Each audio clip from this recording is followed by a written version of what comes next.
Hello and welcome to video number 3. We're going to talk about how to expand and speed up your HTML pages. Now, let me talk about expanding first.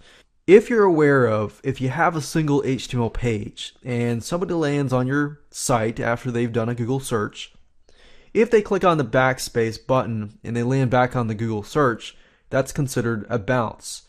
So preferably it's good to have multiple pages that are linked to each other. Now, I'm going to talk more about that in video number 10 and video number 9 and 10 in terms of site navigation and organizing your content and things like that. Because a lot of times we can have one HTML page, such as a sales letter, that is extremely long and the content is not broken up and people get annoyed because they can't find the content and so forth.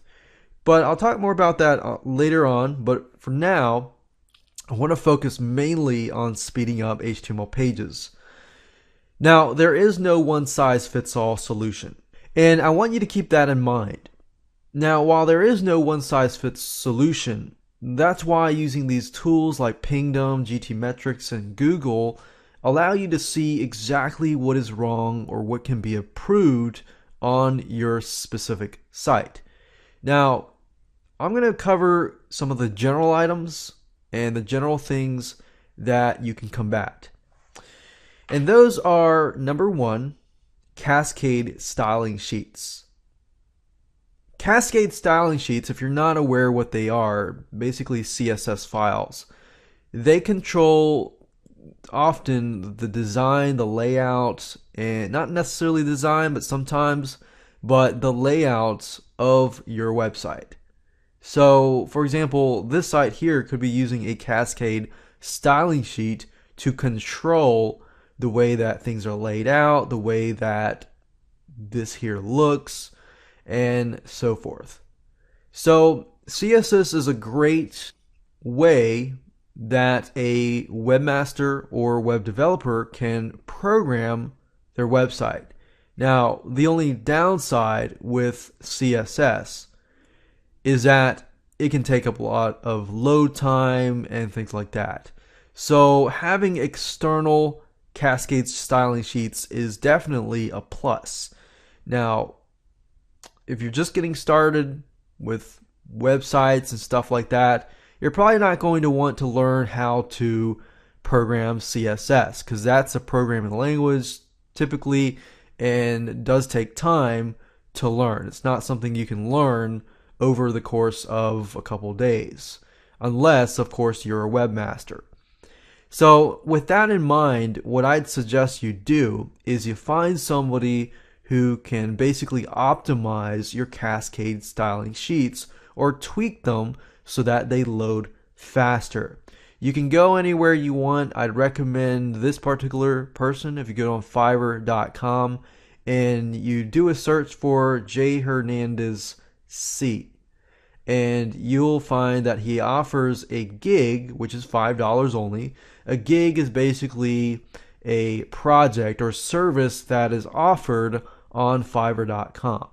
Now, it's only $5, so it's not a lot of money, but this guy basically will go in, look at your website, he'll optimize your site with CSS sprites. You don't need to get all into the technical jargon, but basically it'll help you speed things up. And that brings us to images. A lot of times, if you think about it, HTML pages have these big, gigantic images that are placed on the page. Or let's say, for example, that you upload an image and the image just happens to be, let me show you for example, the image just so happens to be, let's say, 1000 by 1000 pixels. So that's the size of the image itself. But when somebody inserts it on to their page, they resize it on the HTML page and makes it so that it's a thumbnail. It's 150 by 150. Now, even if you resize it within the HTML editor, the size of the file is the same. So let's take, for example, this file here, which is 200 kilobytes. Now, that might not seem like a lot But you just got to keep in mind that the more images you have, the bigger the amount of files are going to have to be downloaded by your visitor. So being that you don't know what your visitor has in terms of they still have dial-up, do they still have a really slow internet speed? Because that could be the case. If that's the case and you have 10 images, that's already about 2 megabytes of files that they have to download before they can actually see your images, your page, and so forth. Because otherwise, what happens if they got a slow internet connection and they're trying to download 2 megabytes or even 4 megabytes of files, most likely that's going to take about 10 seconds or even more amounts of seconds and more amount of time just to load the page. So guess what? They're going to leave ticked off. They're going to get pissed off. They're going to leave. And then they're going to go to Google. That's considered a bounce. And then they go find another page. So that's why image optimization is one of the highest things, the top number 3 things that people tend to forget. So what I'd recommend that you do, you can either do this manually, or you can either get somebody to do it for you, or you can use other software programs that will go in, it'll optimize your images and so forth. But let me show you how to do it the manual way. Maybe you don't have a lot of money and you want to know how to do it yourself. If that's the case, let me show you how to do that now. So let's say, for example, this 234 kilobyte file.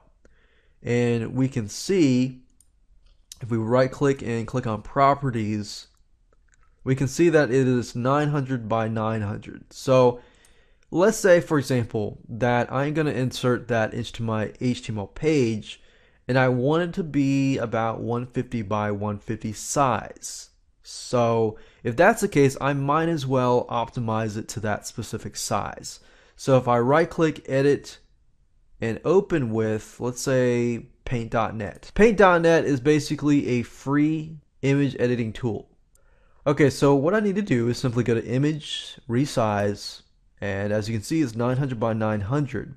But if I change it to, let's say, 150, and it changes it to 150, the resolution, as we can see, is 72, and we can always decrease that. But if we click on best quality, you can also see the different other types of qualities here. But if we click on OK,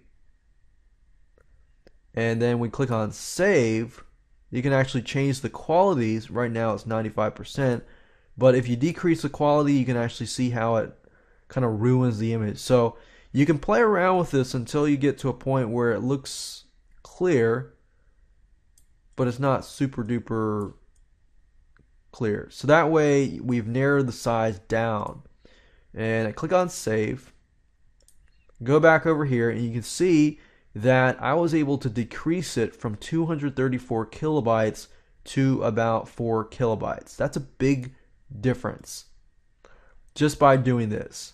So if you can imagine, 234 kilobytes times, let's say, 20 images is 4.5 megabytes. About roughly, not exact, but that's about how it is. Now I've narrowed it down to 4, and if I do that to all 20 images, guess what? That's only 80 kilobytes. That's like within less than 1 second, or even less, much less than a second. So as you can see, just optimizing your images can help load time. Now, let me go and show you some free tools that you can use to kind of optimize your images. There is a site that Yahoo provides. It's called Smushit. If you go to smushit.com/whysmushit.it and you click on uploader, you can actually choose the images that you want to smush. So all I have to do is click choose file, find the image to smush it, and it'll basically optimize the image. There are other programs out there like imageoptimizer.net, and there's a paid service called kraken.io/web interface. But if you go to Kraken.io, this is a service that allows you to optimize images really, really fast. Now, they offer a free version. It says optimized images are available for download for 2 hours. So you can go ahead and upload these, get these optimized, and so forth. Now, if you want a private account, you can do that. It says pro users can access their images at any time. So you can have your own account. You can upload the images, just simply drag and drop. So instead of doing it manually, I could simply drag and drop the 20 images here, have it optimized, and be done and be ready to go. So if your time is valuable to you and you want to save time and you do have money to spend, then this is an option that you can take. Now, another thing that we often run into is video. A lot of times when you're hosting your own video, depending on the Flash player, I can't say this for every single Flash player out there, but depending on the video player itself, sometimes the videos will begin to play and load as the person loads the page. So if that's the case, you want to find a way to avoid loading them automatically. Now, it's a good way to host your videos on a third-party site and have people actually load it on a third-party site, because it's utilizing, like for example, Vimeo or even YouTube's video hosting servers. It's not utilizing your own server. And the reason why that can cause problems is because when you're loading video on your own web host, then when somebody lands on your page, they are loading the images, the CSS files, and the videos and everything else that are running on your server. But if you're running them on a third-party server like Vimeo Pro, then you're utilizing super fast, high-end speed video. The reason why I recommend Vimeo Pro is because it's super easy to use. You get tons and tons of space. You get about 1,000 gigabytes of space per year with unlimited HD quality plays. So no matter if somebody has a fast internet connection, they can actually watch HD quality videos. If they don't, they can turn HD off. And what I like about it is it's super easy to organize your videos. So even though Vimeo Pro is $199 a year, in essence, what I found is it actually saves you money versus actually using your own web hosting account. So that's just something that, a little tip that I've come across. You can also use YouTube. YouTube allows you to upload videos and embed them, but just keep in mind that if somebody finds your links, they can always embed it on their own site as well. So whatever you upload to YouTube is not necessarily technically yours once you've uploaded, and you allow the embed code to be embedded. Because what that allows is you're basically giving people rights to embed that video on your own website.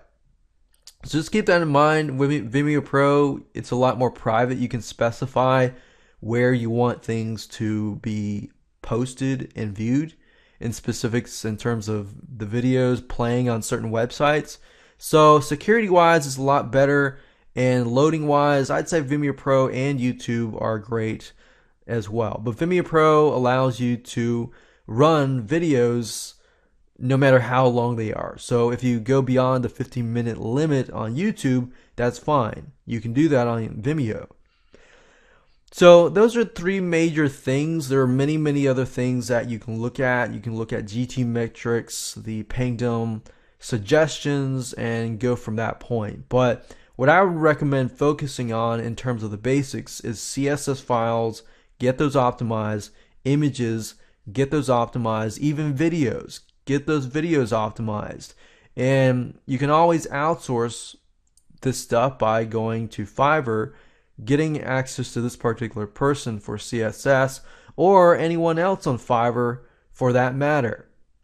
Now let's talk about WordPress and how to speed it up in the next video.